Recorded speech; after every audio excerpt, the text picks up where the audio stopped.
संवैधानिक मांगों को नहीं मानोगे तो हम आपके साथ नहीं हैं, हम आपको इसका जवाब देंगे।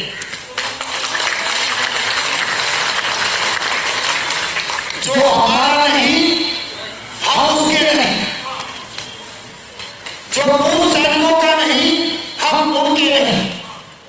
सार्वजनिक तौर पर अगर आप इस बात से सहमत हैं तो आपकी तालियों की गड़गड़ाहट चारों तरफ होनी चाहिए।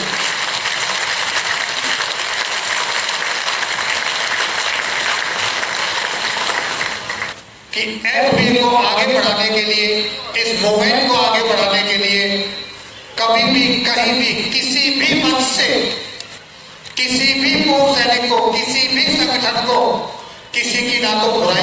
फेडरेशन के पायलट हो गए, रजिस्ट्रेशन जा चुका है, रजिस्ट्रेशन के लिए एफबीए का आपको नाम मिल चुका है, आपका लोगो रजिस्टर्ड हो चुका है, आपकी एफबीए की वेबसाइट बन चुकी है, आपका एफबीए का यूट्यूब चैनल सेपरेट खड़ा हो चुका है, एफबीए का ट्विटर हैंडल तैयार है, इंस्टाग्राम पर एफबीए को कर दिया गया है। आपको वेबसाइट के ऊपर आप आज एफबीए की वेबसाइट लॉन्च होगी। यहाँ से आपको सारा प्रोग्राम एफबीए की वेबसाइट पर नीट एंड क्लीन मिलेगा। और आज इस मोमेंट तक, इस वक्त तक हमारे साथ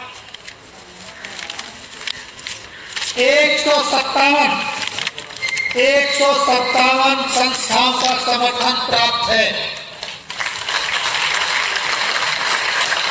और जिन संस्थाओं का हमारे साथ समर्थन नहीं है, हम उन सभी संस्थाओं से आह्वान करते हैं, उनसे विनती करते हैं कि आप एफबीए को समर्थन दो या ना दो, आप एफबीए को एक साथ, आप एफबीए और जितनी भी संस्थाएं सारी मिलकर एक कॉमन मिनिमम प्रोग्राम के तहत पूर्व सैनिकों की जो मांगे हैं, जितनी भी विसंगतियां हैं, उनके लिए एक मंच पर आए।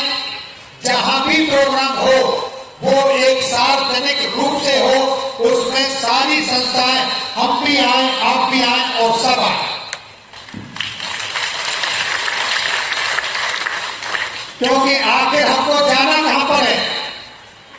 हमको पूर्व सैनिकों की जो मांगे हैं, वो आरोपी के अंदर जो विसंगतियां हैं, हमारे जवानों की जो एक समान मिलिट्री सर्विस पे की रिक्वायरमेंट है, जरूरत है, और वो संवैधानिक है, जो डिसेबिलिटी की जो विसंगतियां हैं, अदर अलाउंसेस में जो विसंगतियां हैं, जो हमारे पूर्व सैनिक या तो प्रिविलेजर कह के निकाल दिए गए हैं या किसी घरेलू समस्या के कारण, किसी मुसीबत के कारण प्रिविलेजर रिटायर्ड आ गए हैं, उनके एक समान मिलिट्री, एक समान जो वन रैंक वन पेंशन की डिमांड है, ये सारी डिमांड जो है उनके लिए ही एफबीए का गठन हुआ है।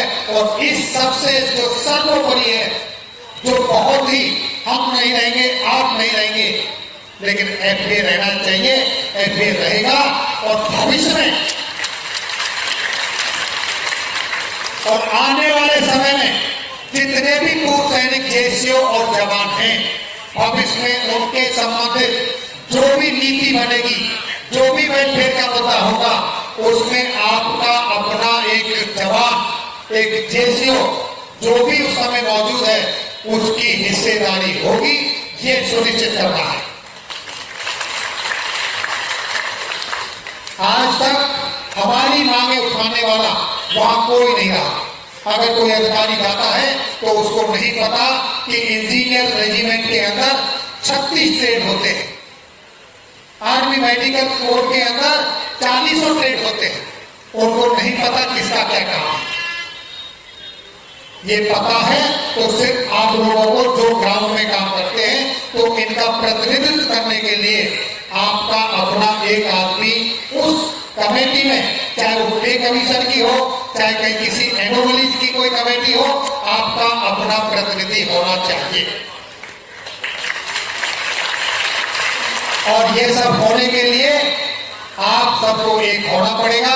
जिस दिन आपका संगठन सबसे सबसे बड़ा संगठन होगा, आपका वहां पर रजिस्टर हो जाएगा, आपका ही प्रतिनिधि हर जगह पर बैठेगा।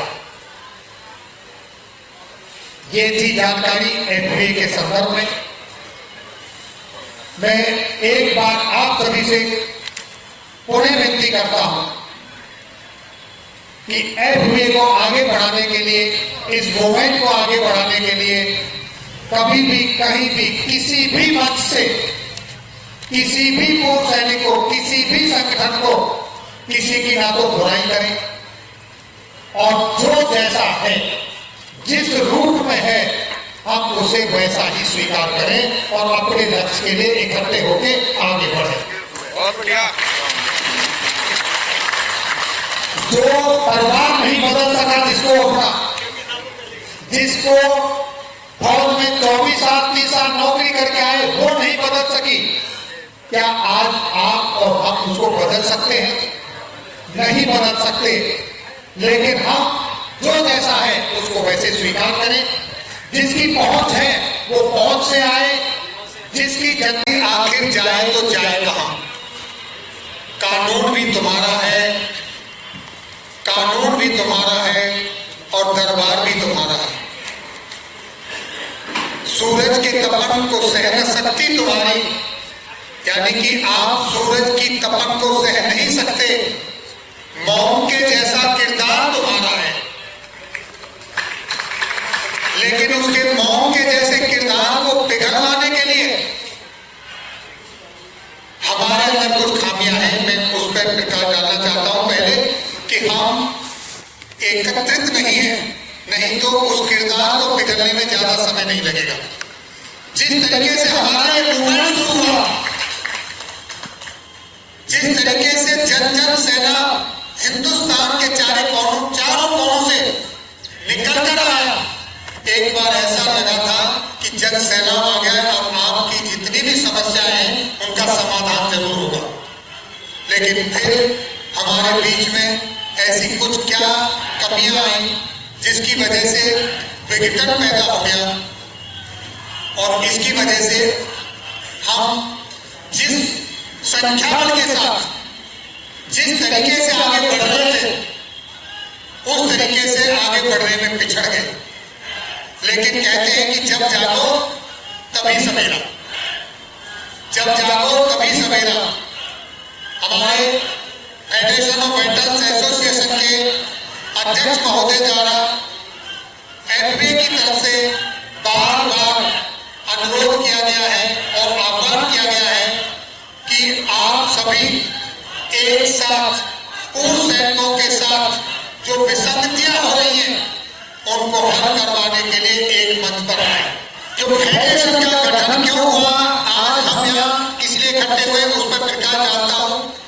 जैसा कि आप सभी जानते हो, जवानों के साथ, वीर नारियों के साथ और हमारे पूर्व सैनिकों के साथ, यानी कि जो आज सेवा में है उनके साथ और जो सेवानिवृत्त हुए उनके साथ और हमारी युद्ध विधवाएं वीर नारियां हैं उनके साथ सदियों से विसंगतियां होती चली आ रही हैं।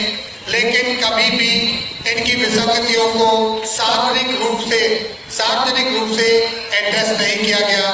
और अब जब ये ओआरओपी का रिवीजन हुआ तो उसमें इतनी ज्यादा विसंगतियां हुई कि अब लोगों के अंदर का गुस्सा फूटा और ये मूवमेंट शुरू हुआ। ये जो मूवमेंट शुरू हुआ 30 फरवरी 2023 से जंतर मंतर पर पूर्व सैनिकों की आवाज उठाई गई। इसका श्री गणेश साबका सैनिक संघर्ष कमेटी की तरफ से शुरू किया गया और उसके साथ एक के बाद एक अन्य संगठन मिलते गए और ये बहुत बड़े लेवल पर एक विशाल रूप लेता चला गया। इसी कड़ी में सर्वप्रथम 3 अप्रैल 2023 को तमाम जिलाधीशों के माध्यम से माननीय रक्षा मंत्री जी, माननीय प्रधानमंत्री जी